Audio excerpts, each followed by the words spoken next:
एक बार राधा जी ने भी तुम्हें शाप दिया है, इसलिए तुम आगे फिर तुम्हारा एक बार जन्म होगा और तुम शंखचूर्ण की पत्नी तुलसी बनोगी।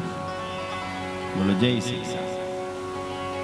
तुलसी के रूप में तुम्हारा जन्म भी होगा और तुम पेड़ के रूप में भी खड़ी रहोगी तुलसी से, और हमें तुम अत्यंत प्रिय हो।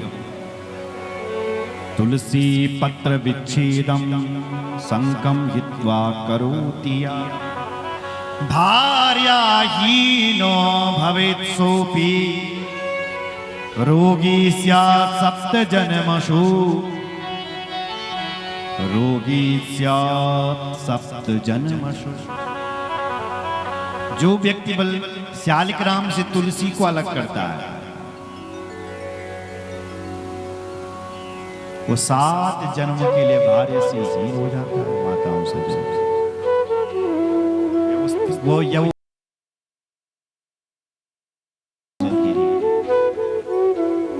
इसलिए शंख को भी तुलसी के साथ रखना चाहिए। शंख को तुलसी के साथ रखने से पुण्य मिलता है, और जो शंख से तुलसी को विच्छेद करता है, दूर करता है, वो पापी हैं और अगले जन्म में वो भार्य से हीन हो जाता है। इसलिए पहले नया पत्ता चढ़ाएं, फिर पुराना पत्ता दूर करें। तुलसी पत्र विच्छेदम शालिग्राम करोति अस्य जन्मांतरे भद्रम स्त्री विच्छेदो भविष्यति। जो व्यक्ति शालिग्राम से भी तुलसी को अलग करेगा वो बल अगले जन्म में भार्य से हीन हो जाएगा। बोलो जय श्री राम। देखिए तुलसी सबसे पहले कहां प्रकट हुई?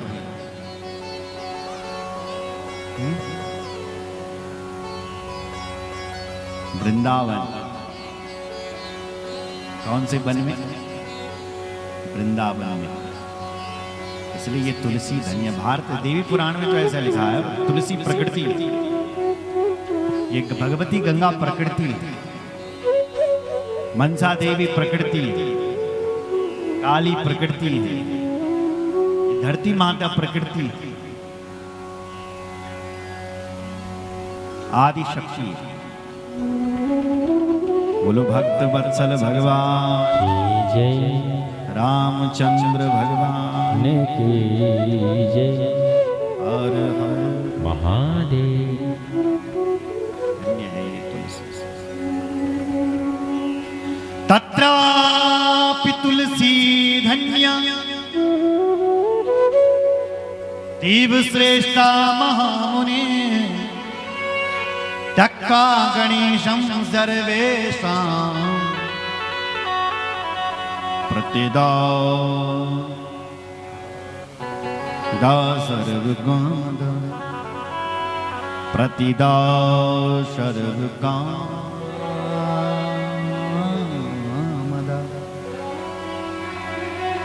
तत्रापि तुलसी धन्या। वैसे तो भगवती तुलसी धन्य है। त्यक्त्वा गणेशं सर्वेषां। गणेश जी को बोल तुलसी नहीं चढ़ानी चाहिए माताओं सज्जन। गणेश जी तुलसी से नफरत करते हैं। एक बार गणेश जी पुराणों को लिख रहे थे वेद व्यास जी के साथ। तुलसी आ गई, बद्रिकाश्रम में तपस्या कर रही थी। आ गई गणेश जी से कहने, गणेश जी मुझसे ब्याह करो। गणेश जी ने कहा हम बाबा बैरागी, हम नहीं करते ब्याह, हम अभी काम कर रहे हैं, बाद में देखेंगे। तुलसी फिर आए, गणेश जी ब्याह करो। गणेश जी ने मना किया। तीसरी बार फिर आई, गणेश जी क्या सोचा तुमने, मुझसे विवाह करो। गणेश जी ने कहा नहीं। क्यों नहीं? फिर तुलसी गुस्सा आ गया। 3 बार मेरा निवेदन करने पर भी गणेश जी तुम मुझसे विवाह नहीं कर रहे हो, श्राप देती हूं कि जाओ तुम्हारा 2 विवाह हो जाए। भगवान गणेश के तुलसी के श्राप से 2 विवाह हो गए। सुंदर रिद्धि और सिद्धि से। गणेश जी को भी क्रोध आया। गणेश जी कहते हैं तुझे ब्याह करने की बहुत पड़ी है देवी, हम भी श्राप देते हैं, जा तेरा विवाह किसी राक्षस के साथ होगा, जा ये विवाह करने की ज्यादा पड़ी है। इसलिए उस तुलसी का विवाह जलंधर जैसे राक्षस के साथ हुआ, शंखचूर्ण जैसे राग दैत्य के साथ हुआ। सुन रहे हैं? कभी कभी निवेदन भी बड़ा खतरनाक होता है। बोलो जय श्री राम। तुलसी नहीं है, पर भगवान को तो तुलसी बहुत प्रिय है साहब। सर्वदेव प्रियज्ञेया विष्णुस्तेव विशेषता। विष्णु भगवान को तुलसी अत्यंत प्रिय है, इसलिए गणेश जी को प्रिय। गणेश जी को चढ़ाना है तो दुर्वा चढ़ाओ, तुलसी नहीं। सुन रहे? रविवार, मंगलवार, शुक्रवार तुलसी नहीं तोड़नी चाहिए। रवि, मंगल और शुक्र। एकादशी को भी तुलसी नहीं तोड़नी चाहिए। द्वादशी को, अमावस्या को और पूर्णिमा, ये विशेष जो पर्व होते हैं उन पर तुलसी नहीं तोड़नी चाहिए। बेलपत्री सोमवार को नहीं तोड़ते, अधिकतम लोग सोमवार को तोड़ते हैं। क्यों?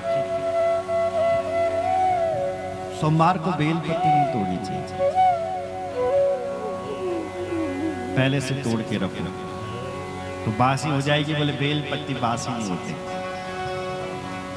बेलपत्ती ना भी मिले तो जो शिवजी पर चढ़ा रखें बेल, उनको भी धो करके आप पुनः चढ़ा सकते हैं। उन पे इत्र लगा करके, सुगंधित द्रव्य लगा करके, रौली लगा करके, टीका लगा करके भगवान को पुनः अर्पण कर सकते हैं धो धा के। बस विच्छेद नहीं होना चाहिए, फटे हुए नहीं होना चाहिए। कोमलेर बिल्ल पत्र के साफ सुथरे, कोमल हो, प्यारे से। चतुर्थी, अष्टमी, नवमी और द्वादशी और चतुर्दशी को भी बेलपत्ती नहीं तोड़ी जाती। चतुर्थी, अष्टमी, नवमी, क्योंकि बेलपत्ती जो है वो पार्वती है। जब आप शिवजी को बेल पत्ता चढ़ाते हो यानी आप पार्वती को चढ़ा रहे हो, शिवजी को पार्वती दे रहे हैं। इसलिए पार्वती स्वरूपा है ये तिथि, इसलिए इन तिथियों में भी बेल पत्ती नहीं तोड़नी चाहिए। बोलो जय श्री राम। ऋषियों ने प्रश्न किया, गुरुदेव आप शिवजी के अवतारों की कथा सुनाई। बहुत सारे महादेव के अवतारों की कथा कही गई है कि भगवान शिवजी के शतरुद्र संहिता में कई अवतार हुए। भगवान शिवजी ने सुरेश्वर अवतार, अश्वत्थामा, कई अवतार लिए। बोलो शंकर भगवान की जय, रामचंद्र भगवान की जय, हर हर महादेव। भगवान शिव कई रूपों में और कई नामों से भगवान शिव जाने भी जाते हैं। रुद्रेश्वर, रुद्र के ईश्वर भगवान रुद्रेश्वर। ओमकारेश्वर में भगवान कर्दमेश्वर, केदारेश्वर, ये शिवजी के नाम हैं। इन नामों से आप महादेव को पुकार सकते हैं। भूतेश्वर, भीमेश्वर, विश्वेश्वर, शरण्येश्वर, त्र्यंबकेश्वर, सिद्धेश्वर, ये सुंदर सुंदर नाम है। वैद्यनाथ, संगमेश्वर,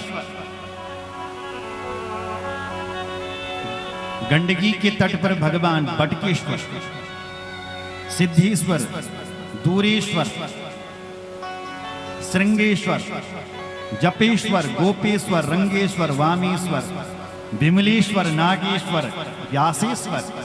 जितने ऋषि लोग हुए हैं उन्होंने भगवान को अपना ईश ईश बताया, इष्ट बताया। व्यासेश्वर, सुकेश्वर, भड़ेश्वर, गुणेश्वर, ओंकार